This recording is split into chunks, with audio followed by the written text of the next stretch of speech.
Hello students, आप सभी का वंस अगेन मोस्ट वेलकम है गौरव क्लासेस में। और आज की वीडियो में हम स्टार्ट करते हैं अपनी एक्सरसाइज 3.5। बट 3.5 को करने से पहले हम सबसे पहले एक बार क्वेश्चन को रीड करते हैं भाई, और देखते हैं इस बार हमारे पास इस न्यू एक्सरसाइज में नया क्या है। तो देखते हैं क्वेश्चन ने क्या कहा है। Which of the following pair of linear equation, it means हमारे पास जो ये पेयर ऑफ लीनियर इक्वेशन दिया गया है हैज़ यूनिक सॉल्यूशन, यानी कि किसका यूनिक सॉल्यूशन है, किसका नो सॉल्यूशन है, और infinitely many solution. In case there is a unique solution, अगर हमारे पास यूनिक सॉल्यूशन है then find it by using cross multiplication method. इसका मीनिंग ये हुआ बेटा, हमें सबसे पहली बार पेयर ऑफ लीनियर इक्वेशन में ये टेस्ट करना है कि इनमें से कौन सा पेयर ऑफ लीनियर इक्वेशन जो है वो हमारे पास यूनिक सॉल्यूशन दे रहा है, और जिसमें यूनिक जो हमारे पास यूनिक सॉल्यूशन देगा उसको हमें बाय क्रॉस मल्टीप्लिकेशन मेथड। बेटा मैं एक बारी आपको बताना चाहूँगा, अभी तक हम लास्ट एक्सरसाइज को जो सॉल्व किया है उन एक्सरसाइज में हमने क्या क्या सीखा है, सब्स्टिट्यूशन मेथड, उसके बाद हमने लास्ट एक्सरसाइज में एलिमिनेशन मेथड सीखा, और ये वाली जो एक्सरसाइज है इस एक्सरसाइज से बेटा हम सीखेंगे क्रॉस मल्टीप्लिकेशन मेथड। तो सबसे पहले हम इस एक्सरसाइज को बाद में सॉल्व करेंगे, सबसे पहले हम जो है वो क्रॉस मल्टीप्लिकेशन मेथड का क्या देखते हैं भाई, कॉन्सेप्ट देखते हैं कि क्रॉस मल्टीप्लिकेशन मेथड हमारे पास है क्या। तो देखिए क्रॉस मल्टीप्लिकेशन मेथड के लिए सबसे पहले हम क्या करते हैं, सबसे पहले हम एक बारी जो है वो अपनी स्टैंडर्ड फॉर्म में इक्वेशंस को पुट अप कर लेते हैं बेटा। स्टैंडर्ड फॉर्म क्या होती है, यहां सबसे पहले लिखेंगे स्टैंडर्ड फॉर्म, क्या लिखते हैं यहाँ, स्टैंडर्ड फॉर्म। और स्टैंडर्ड फॉर्म किसकी, स्टैंडर्ड फॉर्म ऑफ पेयर, और पेयर भी किसका, लीनियर इक्वेशन का। तो सबसे पहले इसकी स्टैंडर्ड फॉर्म लिखते हैं। आई होप आप सभी को पता होगा, a1x प्लस b1y और प्लस c1 इक्वल टू 0 के, a2x प्लस b2y और प्लस c2 इक्वल टू 0।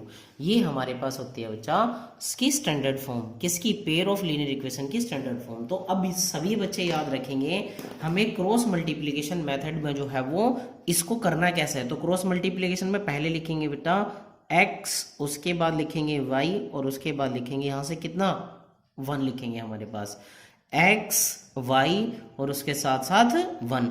अब x y जब हम लिखेंगे तो याद रखना आपको सबसे पहले लिखना है क्या, b, यहाँ पे क्या लिखना है b के बाद लिखेंगे बच्चा क्या है यहाँ पे c, और c के बाद कितना लिखेंगे हमारे पास यहाँ पर a, और a के बाद कितना लिखेंगे ये b। इसका मतलब मीनिंग क्या हुआ, b c a b, और इसी को अब रिपीट करना है बेटा, b c a और ये वाला b, B C A B. I hope आप सभी को यहाँ तक तो बड़े अच्छे से समझ आया होगा। अब इसको क्रॉस मल्टीप्लिकेशन मेथड क्यों बोला जाता है, देखना। अब हम सबसे पहले जो है वो लिख लेते हैं, इसमें ऊपर वाली जो इक्वेशंस है बेटा वो सारी 1 1 वाली, यानी कि b1 c1 a1 b1, नीचे वाली 2 वाली b2 c2 a2 और ये वाली भी b2। अब हम क्रॉस मल्टीप्लिकेशन का बेटा साइन पुट करेंगे, यानी कि इसकी मल्टीप्लाई तो करेंगे इस नंबर से और यहाँ मल्टीप्लाई करेंगे बेटा इसकी, फिर c1 की मल्टीप्लाई करेंगे a2 से और c2 की मल्टीप्लाई करेंगे a2 से यहाँ पे ये, उसके बाद a1 की मल्टीप्लाई करेंगे b2 से और a2 की मल्टीप्लाई करेंगे बेटा किससे, b1 से। तो हमारे पास जो इसकी फाइनल जो रिजल्ट आता है बेटा वो आता है कैसे, देखो यहाँ बीच में क्या लिखा हुआ x, तो x और x के अपॉन में लिखेंगे। अब x के अपॉन में क्या लिखेंगे, देखना b1 की मल्टीप्लाई करेंगे बेटा c2 से, तो b1 c2 और बीच में माइनस का साइन। अब किसकी मल्टीप्लाई करी, b2 की मल्टीप्लाई करी हमने किससे से, c1 से, तो यहाँ आएगा बेटा b2 c1। बीच में इक्वल का क्या लगाना है, हमें यहाँ से साइन लगाना है। उसके बाद में क्या लिखेंगे यहाँ से y, और y के अपॉन में क्या लिखेंगे, देखो c1 की मल्टीप्लाई करेंगे बेटा a2 से, तो c1 a2 और माइनस, उसके बाद c2 की मल्टीप्लाई करेंगे किससे से, a1 से, इट मीन्स c2 और इनटू में a1 और इक्वल में कितना होगा यहाँ से y, और बाद में क्या लिखा हुआ बेटा यहाँ पे 1, और 1 के अपॉन में कितना लिखेंगे, देखना a1 b2, कितना लिखेंगे a1 b2 और माइनस a1 b2 और कितना होगा a2 b1, और a2 और इंटू में कितना होगा यहाँ से हमारे पास b1। इसका मतलब x upon b1 c2 minus b2 c1 बराबर होगा y upon c1 a2 minus c2 a1 equal होगा 1 upon a1 b2 minus a2 b1। और जब हमारे पास ये सारा का सारा कॉन्सेप्ट हो जाए बेटा, इसी को बोला जाता है क्या, क्रॉस मल्टीप्लीकेशन मेथड। आई होप आप सभी को ये क्रॉस मल्टीप्लीकेशन मेथड जो है वो यहाँ तक जो इसका कॉन्सेप्ट है वो समझ आया होगा बच्चा। अब इस कॉन्सेप्ट को करने के बाद हमें क्या करना है, हमें जो है वो सबसे पहले देखना है बेटा pair of linear equation. Pair of linear equation इसका मतलब क्या हुआ, हम एक्सरसाइज 3.5 को सोल्व करने के लिए चलते हैं भाई आगे। तो देखना फर्स्ट इक्वेशन क्या है हमारे पास, x माइनस 3y और माइनस के 3 इक्वल किसके, 0 के। दूसरी क्या है 3x माइनस 9y और माइनस के 2 और इक्वल किसके, 0 के। तो चलिए सबसे पहले हम इसको बेटा लिख लेते हैं, किसको, पेयर ऑफ जो मेरे पास लीनियर इक्वेशन दिया हुआ है उस पेयर ऑफ लीनियर इक्वेशन को पुट अप करके लिखते हैं भाई, और उसके बाद इसको सोल्व करते हैं। और सोल्व करने के लिए कौन सा मेथड अप्लाई करना है, क्रॉस मल्टीप्लिकेशन। मैं एक बार आपको बताता हूँ क्वेश्चन में दोबारा से उसने क्या कहा है। उसने क्वेश्चन में बोला है बेटा जो हमारे पास ये पेयर ऑफ लीनियर इक्वेशन है, कौन सा है, पेयर ऑफ लीनियर इक्वेशन। इस पेयर ऑफ लीनियर इक्वेशन में सबसे पहले हमें ये टेस्ट करना है कि क्या इनमें से ये यूनिक सॉल्यूशन है, क्या इनफाइनाइटली मेनी सॉल्यूशंस है, या फिर हमारे पास ये कैसा है, नो सॉल्यूशंस है। और अगर इन ईच केसेस वो हमारे पास यूनिक सॉल्यूशन आता है तब हमें इसको बाई क्रॉस मल्टीप्लिकेशन मेथड जो है वो सोल्व करके दिखाना है। ठीक है, तो सबसे पहले लिखते हैं भाई, मैं इक्वेशन लिखता हूँ बच्चों। इक्वेशन है मेरे पास x माइनस 3y और माइनस 3 और इक्वल किसके, ये वाली 0 के। उसके बाद दूसरी इक्वेशन है बेटा 3x और माइनस 9y और माइनस के 2 और इक्वल किसके, 0 के। बेटा सबसे पहले हमें क्या करना है, जो इक्वेशन लिखी हुई है उन इक्वेशन को स्टैंडर्ड फॉर्म ऐसे लिखना। अब देखो ऐसे इसको कैसे लिखते हैं, सबसे पहले फर्स्ट वाली को उठाओ, x बीच में प्लस का साइन है प्लस और माइनस के 3 और y और देखना प्लस और माइनस के 3 और इक्वल किसके होगा बच्चा, ये 0 के होगा। आप सभी को समझ आया मैंने कैसे लिखा, x ये वाला जो है देखना प्लस माइनस माइनस और माइनस 3 तो सेम एज इट इज लिखा हुआ। अब इसकी कंपैरिजन करेंगे बेटा किससे, मैं यहाँ पे इसके 1 में लिख सकता हूँ क्योंकि 1 सभी का मल्टीपल सभी का डिवाइजर होता है। इसकी कंपैरिजन करेंगे बेटा किससे, स्टैंडर्ड फॉर्म फर्स्ट से a1x प्लस b1y और प्लस c1 इक्वल किसके होगा, 0 के। तो यहाँ लिखेंगे ऑन कंपैरिजन, क्या लिखेंगे, ऑन कंपैरिजन, ये इस इक्वेशन की कंपैरिजन करने पर देखना कंपैरिजन करेंगे x का मल्टीपल 1 और यहाँ x का मल्टीपल a1, तो इसका मीनिंग क्या हुआ, a1 की वैल्यू हुई मेरे पास यहाँ से बच्चों 1। सेम y का मल्टीपल माइनस 3, y का मल्टीपल b1, तो b1 की वैल्यू कितनी हुई मेरे पास यहाँ से, माइनस के 3। उसके बाद c1 प्योर है तो c1 की वैल्यू कितनी होगी मेरे पास यहाँ से, माइनस के 3। c1 कितना हुआ बच्चा मेरे पास यहाँ से, माइनस के 3। फिर सेम इस बार क्या लिखेंगे, अब इस बार दूसरी इक्वेशन को लिखनी है, देखना 3x और कितना होगा 3x प्लस माइनस का 9 और इंटू में कितना होगा यहाँ से ये वाला y और प्लस माइनस के 2 और इक्वल किसके होगा बच्चा, ये 0 के। इसके दूसरे वाली से कंपैरिजन करेंगे बेटा a2x और प्लस b2y और प्लस c2 इक्वल किसके हुआ, ये 0 के। तो देखना ऑन कंपैरिजन, दोबारा से कंपैरिजन करेंगे बेटा इसका, ऑन कंपैरिजन। जब इसका कंपैरिजन करेंगे a2 कितना होगा हमारे पास यहाँ से 3, क्यों, x का मल्टीपल यहाँ 3 और x का मल्टीपल यहाँ पर a2, तो a2 की वैल्यू कितनी हुई 3। अब यहाँ से कितना करेंगे b2 फाइंड आउट करेंगे, कितना y का मल्टीपल ना माइनस के 9 और y का मल्टीपल b2, तो b2 की वैल्यू कितनी हुई माइनस के 9। c2 इक्वल किसके होगा मेरे पास यहाँ से, c2 की वैल्यू आई बेटा माइनस के 2। आई होप आप सभी को यहाँ तक तो बच्चा समझ आया होगा। अब रेशो फाइंड आउट करते हैं बेटा, सबसे पहले करेंगे a1 upon a2, a1 upon a2। a1 की वैल्यू कितनी है, ये मेरे पास 1 है और a2 की वैल्यू अभी कितनी हुई 3, that is equation number first. ठीक है, अब उसके बाद b1 upon b2 find out करेंगे, देखना b1 अपॉन b2, b1 की वैल्यू कितनी है मेरे पास माइनस के 3 और b2 की वैल्यू कितनी है माइनस के 9 और 3 3 जा 9, तो कितना आया 1 upon 3, that is equation number second मेरे पास, ये हुई सेकेंड। अब c1 अपॉन c2, C1/C2 के अकॉर्डिंग कितना होगा, देखना C1 की वैल्यू कितनी है -k3 और C2 की वैल्यू कितनी है -k2, ये से कैंसिल आउट, कितना हुआ 3/2, that is equation number third.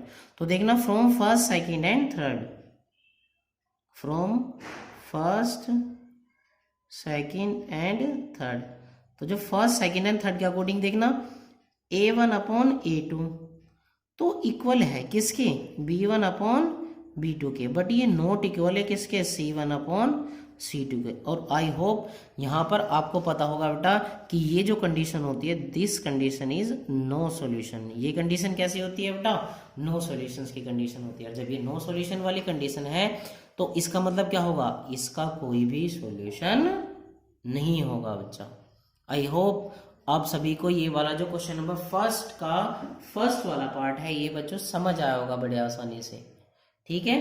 अगर आपको समझ आए तो बेटा वीडियो को लाइक करना नहीं भूलिएगा भाई, वीडियो को लाइक जरूर करना है।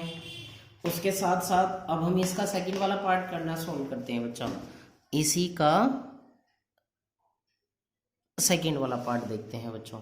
सेकंड वाले पार्ट की सबसे पहले मैं इक्वेशन पुट अप करता हूँ बेटा, 2x और प्लस y इक्वल है ये बच्चा 5 के, और दूसरी इक्वेशन है 3x प्लस 2y और इक्वल किसके 8 के। तो वही सबसे पहले इनको सही डायरेक्ट स्टैंडर्ड फॉर्म में लिखेंगे बेटा। स्टैंडर्ड फॉर्म में कैसे लिखेंगे, 2x प्लस y और कितना इधर आके माइनस का होगा तो प्लस माइनस के 5 और इक्वल किसके 0 के। इसको लिखेंगे 3x प्लस 2y और प्लस माइनस के 8 इक्वल किसके होगा 0 के। तो देखना A1 इक्वल किसके होगा 2 के, B1 इक्वल किसके होगा 1 के, C1 इक्वल किसके होगा माइनस के 5 के। इसकी कंपैरिजन से फाइंड आउट करेंगे बेटा, A2 इक्वल किसके होगा 3 के, B2 इक्वल किसके होगा 2 के और C2 इक्वल किसके होगा यहाँ से माइनस के 8 के। अब रेशो फाइंड आउट करते हैं बच्चों, A1/A2, A1 की वैल्यू कितनी है मेरे पास 2 और अपॉन में A2 की वैल्यू कितनी है 3। अब B1/B2 फाइंड आउट करते हैं, B1 की वैल्यू कितनी है 1/B2 की वैल्यू कितनी है यहाँ से 2। तो देखना यहीं से मुझे पता चल रहा है A1/A2 नॉट इक्वल है किसके B1/B2 के। तो यहाँ पे लिखेंगे so this is unique solution. कैसा सॉल्यूशन है बच्चों ये, दिस इज यूनिक सॉल्यूशन। और क्वेश्चन में बोला हुआ तो यही है, जब हमारे पास यूनिक सॉल्यूशन होगा बच्चों, इस यूनिक सॉल्यूशन को हमें किससे बाय क्रॉस मल्टीप्लिकेशन मेथड इसको सोल्व करके दिखाना है। तो अब यहाँ पे लिखेंगे to solve this problem,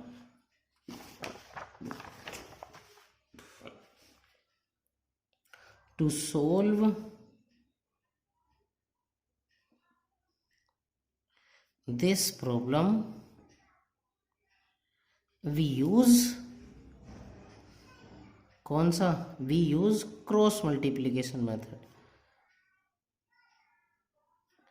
we use cross multiplication method। और इस क्रॉस मल्टीप्लिकेशन मेथड में कैसे यूज करेंगे, सबसे पहले वही स्टैंडर्ड फॉर्म लिखते हैं बच्चों। चलिए तो बच्चों इसको देखते हैं भाई दोबारा से, इसको अभी इसको क्रॉस मल्टीप्लिकेशन मेथड से करते हैं, देखेंगे सारे सभी बच्चे कैसे होता है क्रॉस मल्टीप्लिकेशन मेथड से। उठाइए A1 इक्वल कितना है हमारे पास, पहले मैं क्रॉस मल्टीप्लिकेशन मेथड का वही कॉन्सेप्ट लिखता हूँ उठा आपके लिए दोबारा से, x y और कितना होगा यहाँ से 1। वैसे तो चाहते तो हम इसको डायरेक्ट भी ले सकते हैं, बट लेकिन डायरेक्ट नहीं लिखेंगे यहाँ पे। ये पहले एक बार इसे करके देखेंगे, x y 1 और यहाँ पे कितना आएगा B1 C1 A1 और यहाँ पर B1। तो देखना B1 C1 A1 B1, यहाँ कितना आएगा बच्चों B2 C2 A2 और यहाँ से कितना आएगा B2। अब इसको सेम एज इट इज बेटा हमें इनकी वैल्यू की पुटअप में लिखना है, कैसे x y और ये वाला 1। अब B1 की वैल्यू लिखेंगे बेटा, B1 कितना है 1, C1 कितना है मेरे पास माइनस के 5, B1 C1 A1 कितना है B1 B1 1 है, हो गया। C1 कितना है -5, ये हो गया B1 C1। A1 हमारे पास बच्चा यहाँ से 2 है, B1 C1 A1, और उसके बाद लिखेंगे B1, तो B1 कितना यहाँ से फिर से 1 आ गया मेरे पास यहाँ पर, यानी कि 1 -5 2 और 1। अब उसके बाद लिखेंगे A2, यानी कि कितना है 2 और B2 के बाद कितना है C2 कितना है -8, और उसके बाद कितना आएगा मेरे पास यहाँ से बच्चा, फिर आएगा A2 कितना है मेरे पास 3, और इसके बाद कितना आएगा बच्चा यहाँ पे B2, और B2 कितना है मेरे पास यहाँ से 2।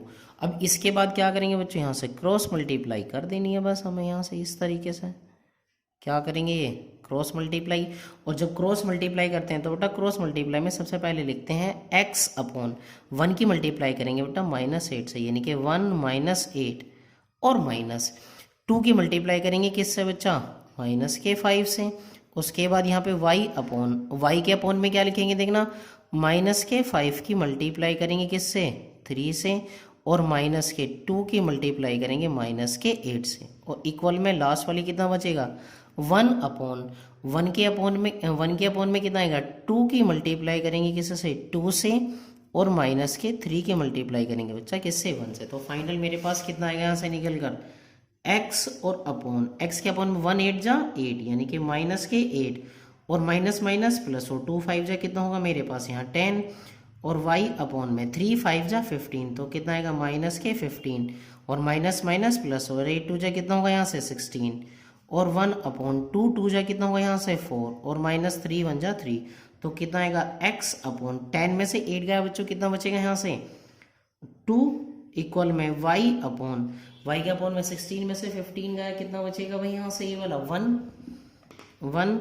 और 1/4 -3 1। अब बेटा इसको पहले इसके साथ रखेंगे तो x/2, और इक्वल में किसके हो यहाँ से 1/1, तो क्रॉस मल्टीप्लाई करेंगे तो फाइनली x की वैल्यू बेटा यहाँ से 2। इसको और इसको रखेंगे, अब इसको इसके साथ रखेंगे तो y/1 इक्वल में किसके होगा 1/1, तो y की वैल्यू कितनी हुई यहाँ से ये 1 हुई। तो ये मेरे पास x की वैल्यू कितनी है बच्चा 2, और y की वैल्यू कितनी है यहाँ से मेरे पास 1। आई होप बच्चों आप सभी को ये वाला पार्ट जो है वो बड़े अच्छे से समझ आया होगा। प्लीज़ अगर समझ आया हो और वीडियो पसंद आई तो एक बार लाइक करना नहीं भूलिएगा बच्चा। Thank you very much.